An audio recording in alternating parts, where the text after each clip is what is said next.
Bonjour mesdames, aujourd'hui j'aimerais vous parler d'un sujet très important que j'ai fréquemment en coaching, qui est l'idéalisation. L'idéalisation en amour, c'est le fait d'attribuer des qualités exagérément positives à une autre personne. Par exemple, à un ex qu'on a beaucoup aimé, à un ex qu'on place sur un piédestal, nous aveuglant sur ses défauts et créant des attentes irréalistes, et donc on ne se sent pas à la hauteur. On évalue sa propre personne par rapport à cet idéal irréaliste, à cette norme. On se dit que notre histoire avec cet ex n'est pas finie, qu'on a encore des choses à partager avec lui parce que c'est forcément l'homme de notre vie. C'est donc ainsi qu'on crée une boucle illusoire de fantasmes, des relations toxiques. S'il est naturel d'admirer les autres, une idéalisation excessive peut conduire à une dépendance affective, où le bien-être d'une personne dépend de l'individu idéalisé. Mesdames, cette exploration vise à vous donner les moyens de reconnaître les signes de la dépendance affective et de l'idéalisation, vous permettant de vous libérer des schémas malsains et de favoriser des liens authentiques basés sur l'authenticité et l'amour de soi. Les 3 mécanismes importants qui nous maintiennent dans ce processus sont l'idéalisation en elle-même, la rationalisation et les espoirs infondés. Mais avant de commencer, si tu es nouveau sur la chaîne, abonne-toi et active la cloche de notification.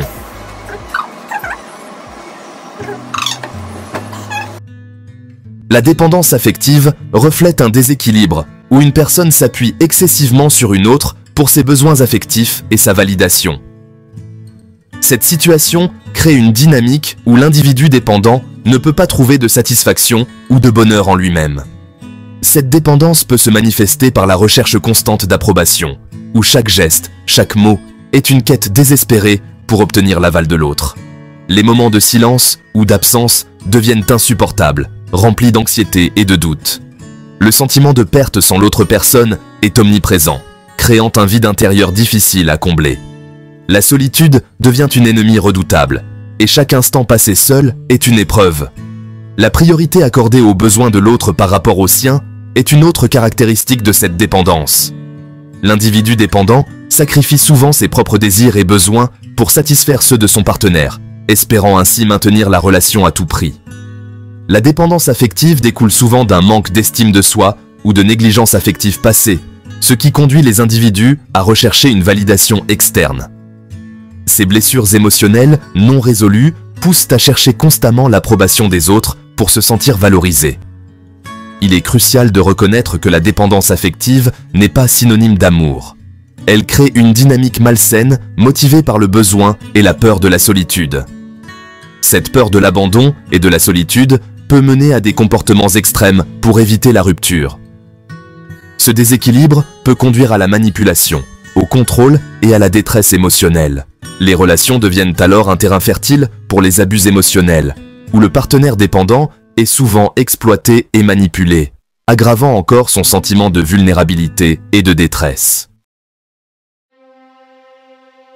L'idéalisation sert de mécanisme de défense, nous protégeant de la douleur potentielle dans les relations. En effet, lorsque nous idéalisons quelqu'un, nous créons une version embellie de cette personne dans notre esprit. Cette image idéalisée s'aligne parfaitement sur nos désirs et nos attentes, nous offrant un refuge contre les déceptions et les blessures émotionnelles. Cette distorsion de la réalité nous permet de maintenir le fantasme d'une union parfaite, nous mettant à l'abri de la vulnérabilité. Nous nous accrochons à cette illusion, espérant que la réalité finira par correspondre à notre idéal. L'idéalisation découle souvent de besoins non satisfaits ou d'expériences passées, ce qui nous conduit à projeter nos désirs sur les autres. Par exemple, une personne ayant vécu des relations difficiles peut idéaliser un nouveau partenaire pour éviter de revivre la même douleur. Le problème avec l'idéalisation est qu'elle nous empêche de voir l'autre personne clairement, ce qui conduit à une déconnexion dans la relation.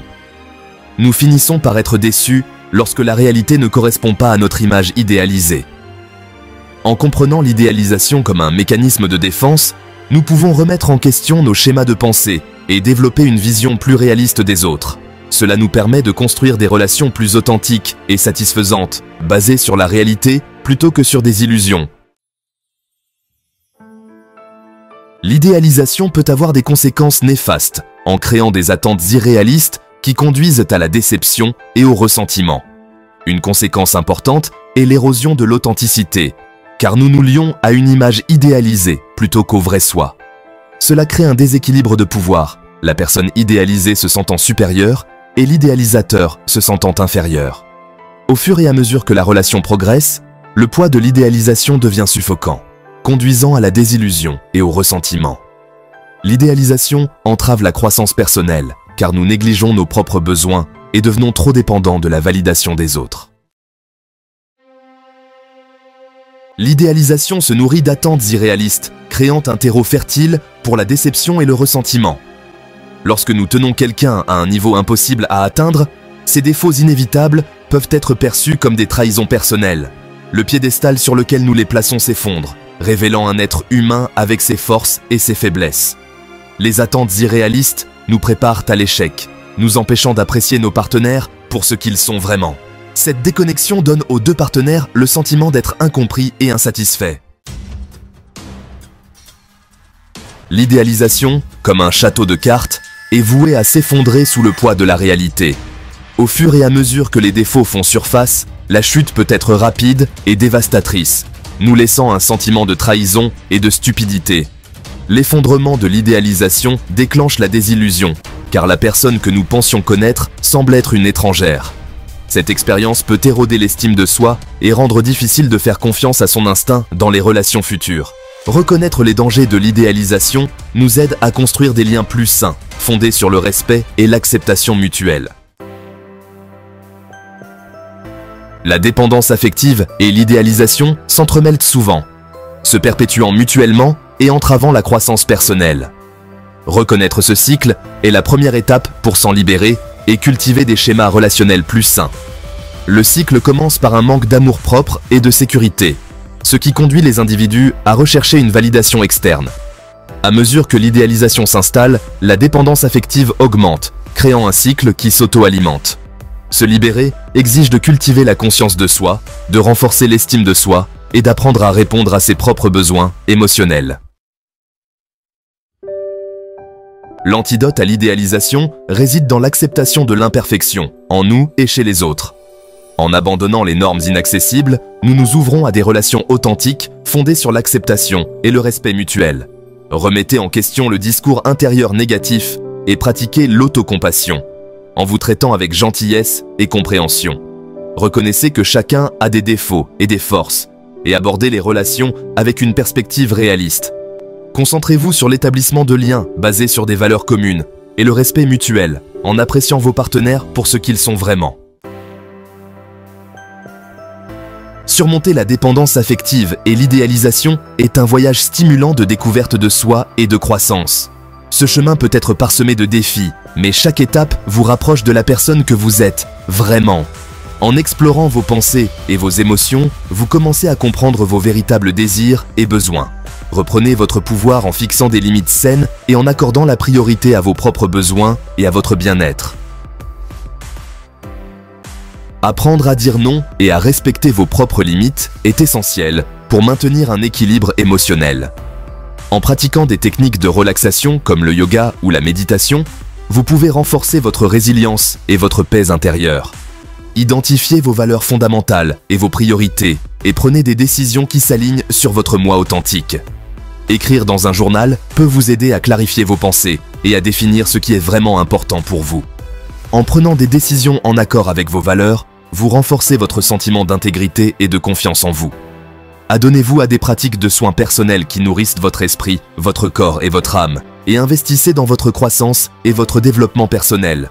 Que ce soit en prenant un bain relaxant, en méditant dans un environnement serein, ou en lisant des livres de développement personnel, chaque action compte.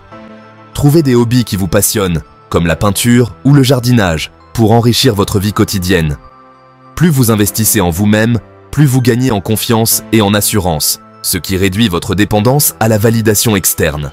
En vous engageant dans des activités qui vous mettent au défi et vous permettent de grandir, vous découvrez votre véritable potentiel. Chaque succès, petit ou grand, renforce votre estime de soi et vous rapproche de la personne que vous aspirez à devenir. Échapper à la dépendance affective et à l'idéalisation ouvre la voie à une vie épanouissante, riche en relations authentiques et en amour-propre. Cultiver la conscience de soi, Remettez en question les attentes irréalistes et accordez la priorité au bien-être afin de créer des relations fondées sur le respect mutuel et la compréhension. L'établissement de relations saines exige des efforts constants, de la réflexion et une volonté d'apprendre et de grandir. En embrassant notre moi authentique et en nous connectant aux autres à un niveau plus profond, nous créons une expérience de vie plus riche et plus gratifiante. En conclusion, je pense qu'on idéalise une personne quand on se sent en position d'infériorité par rapport à elle. Ce sentiment d'infériorité nous met dans une situation d'insécurité et donc de dépendance par rapport à l'être qu'on croit supérieur. On recherche la bénédiction et l'amour de cet être qu'on croit supérieur. L'amour de cet être supérieur nous valorise. J'ai de la valeur parce que l'être que je crois supérieur m'aime. Et le pire dans tout ça, c'est qu'on peut comprendre qu'on idéalise quelqu'un à mauvais escient, et pourtant avoir beaucoup de mal à se raisonner. L'envie de ne voir que ses côtés positifs est parfois vraiment plus forte que soi. Nous arrivons à la fin de cette vidéo, merci d'avoir regardé et apprécié. Au revoir.